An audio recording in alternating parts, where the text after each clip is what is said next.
Buenos días hermanos, Dios los bendiga. Esta mañana tengo el privilegio de compartir en la escuela dominical. Como pudimos ver el domingo pasado, nos desarrolló la introducción de la epístola de Judas. Sabemos que se compone de un capítulo y 25 versículos. Tendremos la oportunidad en esta ocasión de estudiar de los versículos 1 al 16, en los cuales se refiere como tema principal a las falsas doctrinas y maestros, e iniciaremos el estudio con una pregunta simple y sencilla. ¿A qué Judas se refiere la epístola? Ya que hay varios discípulos llamados Judas mencionados en el Nuevo Testamento, y principalmente podríamos pensar en Judas Iscariote, el infame que traicionó a Jesús. Sin embargo, el primer versículo de Judas nos refiere que el autor de esta carta es Judas, medio hermano de Jacob y Jesús. Haremos una breve introducción.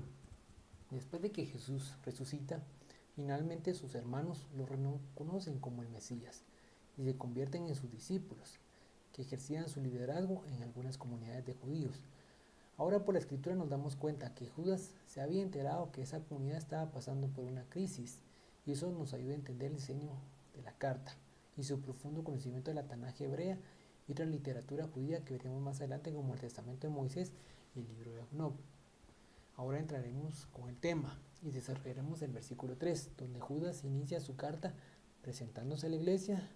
Les dice que el plan de él era inicialmente escribirles algo sobre la salvación, pero ahora les toca escribirles algo sobre lo que les preocupa, y comienza dándoles un encargo inicial. Y me acompañan en lectura en el versículo 3. Queridos hermanos, he deseado intensamente escribirles acerca de la salvación que tenemos en común, y ahora siento la necesidad de hacerlo para rogarles que sigan luchando vigorosamente por la fe encomendada una vez por todas a los santos. Aquí podemos ver que se estaba refiriendo inicialmente que el mensaje era la salvación en común. Ese era su deseo, lo que les quería transmitir. En común en el sentido que todos hemos sido salvos sin excepción alguna. Dios no tiene una forma de salvación para alguien en específico, ya sea por su estatus social o porque tenga una gran fortuna o porque no la tenga. Todos venimos a Dios de la misma manera y somos salvos por su gracia. Judas les exhorta y les dice: luchen por la fe y defiendan la enseñanza. Judas no les ha escrito para atemorizarlos, sino quiere asegurarse que atiendan la sana doctrina para vivir los días de la apostasía.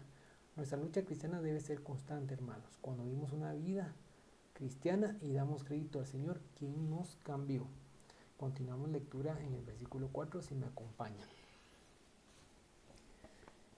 El problema es que se han infiltrado entre ustedes ciertos individuos que desde hace mucho tiempo han estado señalados para condenación. Son impíos que cambian en libertinaje la gracia de nuestro Dios y niegan a Jesucristo, nuestro único soberano y Señor. Judas no les dice cómo deben luchar por la fe, sino les dice el motivo por el que deben luchar. Como lo vimos en el verso 4, nos narra que se habían infiltrado falsos maestros que estaban engañando a la iglesia, apóstatas que habían rechazado al Señor Jesús como Mesías, hombres que en algún momento tuvieron la gracia de Dios, pero cuando la tuvieron la usaron como excusa perfecta para libertinaje.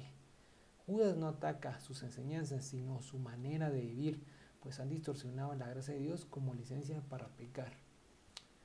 A continuación tenemos los versículos 5, 6 y 7.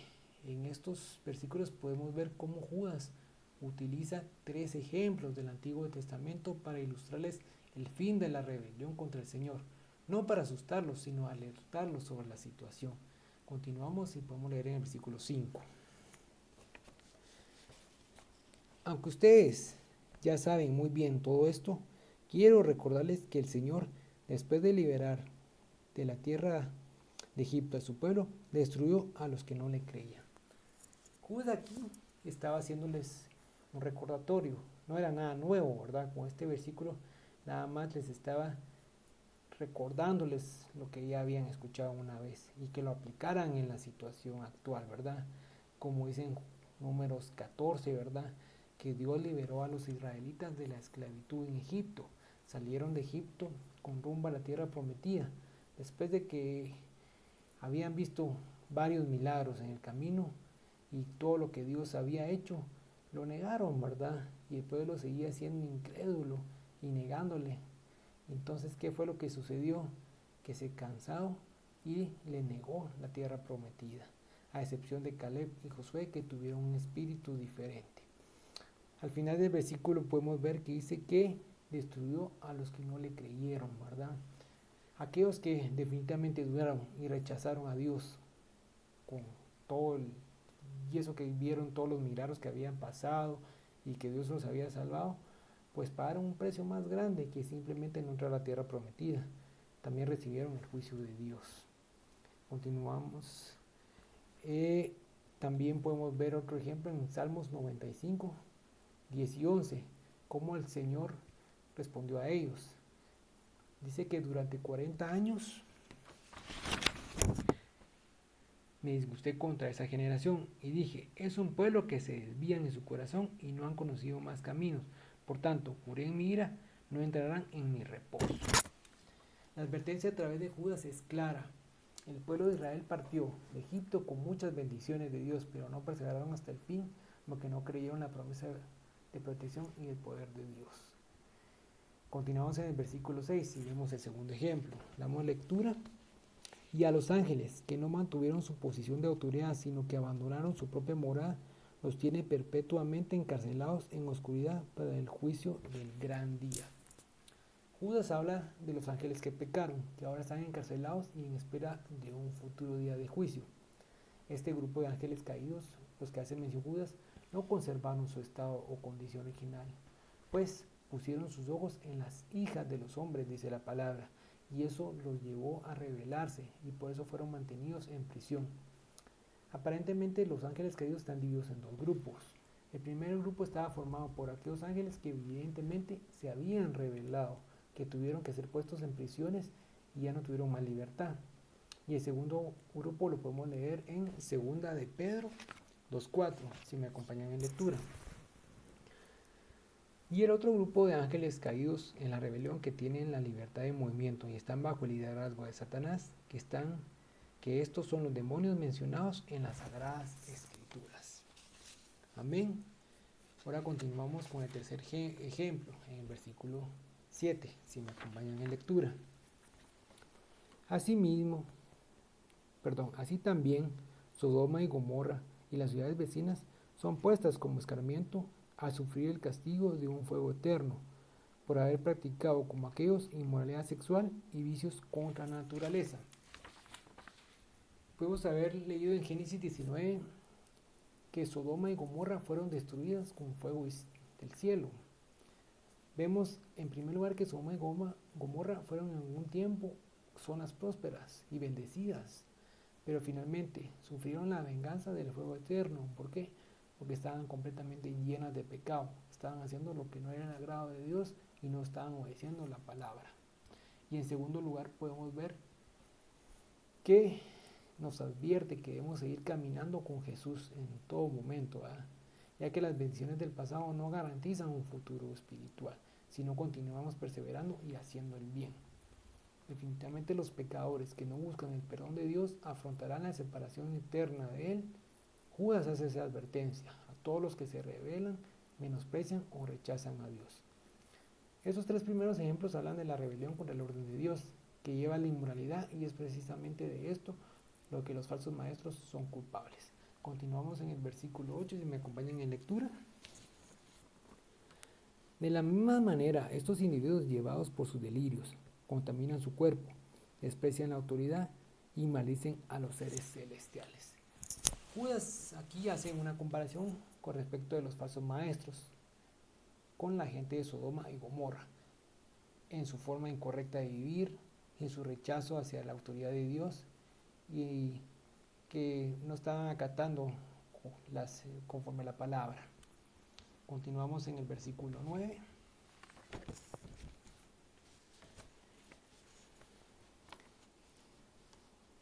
Ni siquiera el arcángel Miguel, cuando argumentaba con el diablo, disputándole el cuerpo de Moisés, se atrevió a pronunciar contra él un juicio de maldición, sino que dijo, el Señor te reprenda.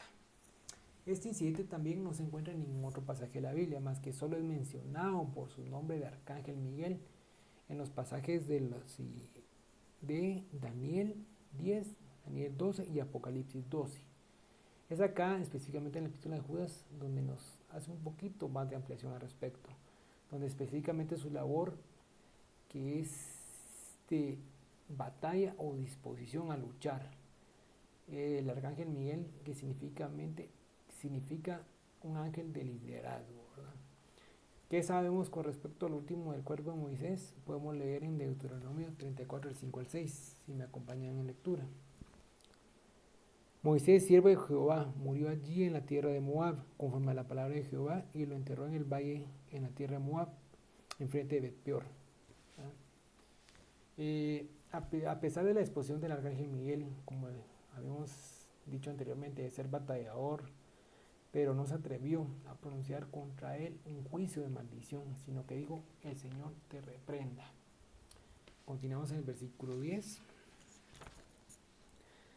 Estos, en cambio, maldicen todo lo que no entienden, y como animales irracionales, lo que no entienden por instinto es precisamente lo que les corrompe. Los falsos maestros decían que poseían un gran conocimiento y que por esto mismo se les confería toda autoridad para hacer lo que ellos quisieran, ¿verdad? Fingían ser espirituales y utilizaban cualquier método para confundir al pueblo. Y realmente lo que hacían con todo esto es que atraían su condenación. Dios en su gracia ha optado por revelarse a través de su palabra con nosotros, ¿verdad? Y de manera suprema por medio de Jesucristo. La palabra de Dios es viva y eficaz y es nuestra tarea trasladar el mensaje de una forma como lo hizo Jesús. ¿Cómo? De una forma sencilla, sin palabras rebuscadas y de una forma humilde. A continuación veremos en el versículo 11 cómo Judas suma otros 3 ejemplos, ¿verdad?, que tratan de rebeldes que corrompieron a otras personas. Veámoslo a continuación, damos lectura al versículo 11. Ay de los que siguieron el camino de Caín, por ganar dinero se entregaron al error de Balaam y perecieron en la rebelión de Coré. En Génesis 4:5 nos dice que después que Dios rechazó el sacrificio de Caín, se enojó mucho y decayó su semblante, ¿verdad? Entonces se enojó, porque había sido rechazado por Dios. Y en un ataque de ira, Caín asesinó a Abel y luego mintió, ¿verdad? Nos dice que Caín mató a su hermano, ¿por qué? Porque las obras de Abel eran justas por la fe, mientras que las de Caín eran malvadas. Esto lo podemos ver en 1 Juan 3:12. Aún así, después de haber matado Caín a su hermano, Abel se fue a dirigir una ciudad en la que reinaba la violencia. Ahora podemos ver el segundo ejemplo de Balaam, el hechicero. Dice que profetizó para obtener dinero y al no poder maldecir a Israel, lo sedujo a la idolatría y a la inmoralidad. El error codicioso de Balaam fue el que estaba dispuesto a poner en peligro todo por dinero, ¿verdad? Los falsos maestros estaban dispuestos a todo con tal de mantener su estatus, su dinero. No hay un solo pecado que el hombre corrupto no se comprometerá por dinero. La codicia es un pecado tan peligroso que llevó a Judas Iscariote a entregar a Jesús por 30 piezas de plata y que muriera en la cruz por nuestros pecados. Y ahora el tercer ejemplo con respecto a Coré, el levita, ¿verdad? Dirigió una rebelión contra Moisés que tuvo fatales consecuencias. Coré se rebeló contra los líderes designados por Dios, anhelando el poder para sí mismo. Ahora bien, en estos 3 hombres podemos ver que eran de muy diferentes orígenes y se dedicaban a diferentes cosas.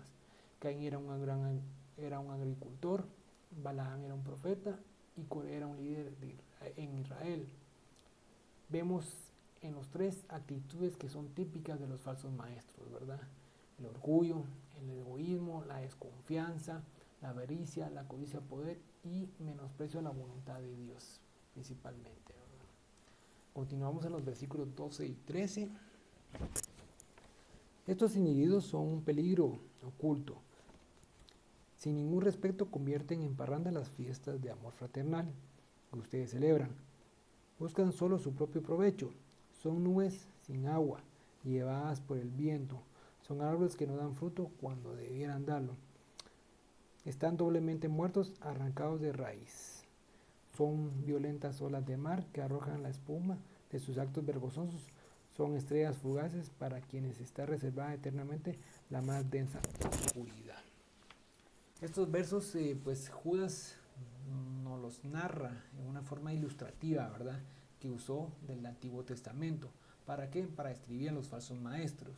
Como dice en Ezequiel 34:2, si me acompañan en lectura. Hijo de hombre, profetiza contra los pastores de Israel. Profetiza y di a los pastores, así ha dicho Jehová el Señor.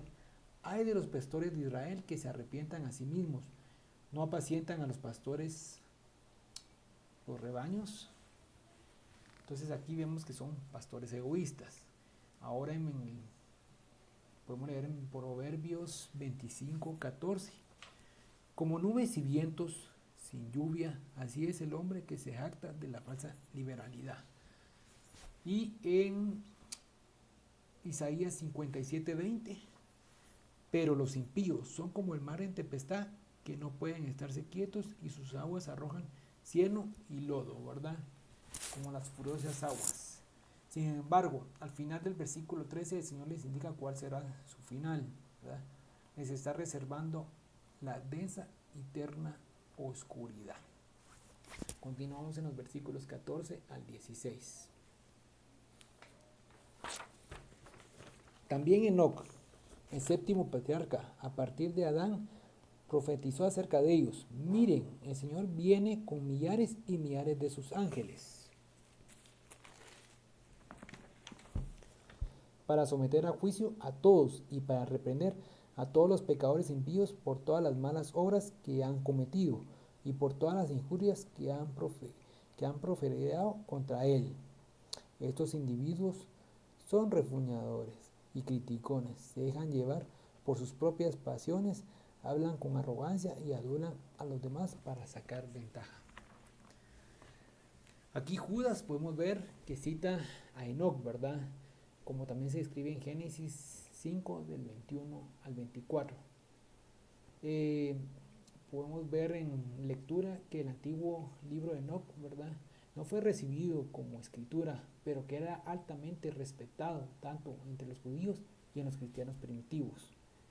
Tertuliano, quien fue padre de la iglesia y escritor en el siglo II, nos dice que el libro de las profecías de Enoc fue conservado por Noé en el arca y que fue leído hasta los tiempos de los apóstoles, pero debido a que contenía muchos testimonios famosos concernientes a Jesucristo, algunos judíos por malicia suprimieron y eliminaron todo el libro, ¿verdad? Estos versículos se refieren específicamente a la condenación de todos los impíos, ¿verdad? En este caso lo podríamos pues aplicar con los falsos maestros, ¿verdad?, que iban a ser juzgados por todas sus actitudes. También es importante hacer notar que en este tiempo solo existía la Biblia hebrea, que conocemos como hoy en día la Tanaj, que se conformaba por la Torá, que era la ley, los escritos con respecto a la historia y los profetas, que eran los escogidos por Dios para guiar al pueblo de Israel. También existían otros escritos que, aunque no pertenecían a la Tanaj, estaban inspirados, como el Testamento de Moisés, que era un recuento de los últimos días de Moisés y que está basado en el Deuteronomio. Ya finalizando, hermanos, vamos a una breve conclusión. Vemos que el libro de Judas es el único en el Nuevo Testamento enfocado exclusivamente en confrontar la apostasía. Es importante que nuestro testimonio sea luz todos los días, ¿verdad, hermanos? Que no tengamos las características de los falsos maestros. ¿Por qué? Porque la palabra nos enseña que por nuestros frutos nos conocerán. Notemos también que el libro de Judas no se enfoca en la teología que enseñaban estos falsos maestros, sino que en la manera inmoral de vivir que tenían, y con ello negaban constantemente a Jesús. Para nosotros los cristianos, en estos tiempos de crisis que estamos viendo actualmente, que queremos ser confundidos por quienes siembran pánico y terror, especialmente por las redes, ¿verdad?, sociales, debemos estar siempre firmes, hermanos, en la fe, principalmente hasta esta situación que estamos viviendo hoy día, ¿verdad?, la pandemia. Debemos ser luz y sal de la tierra. ¿Por qué? Porque el Señor viene pronto, ¿verdad? Que solo Él nos pueda librar de toda esta situación. Mantengámonos firmes en la lucha de la fe, porque todo lo lo podemos en Cristo que nos fortalece. Amén, hermanos. Esto es que el Señor ha puesto esta mañana para poderles compartir. Espero que haya sido bendición para ustedes como para mí lo fue. Que Dios los bendiga y que pasen un buen día.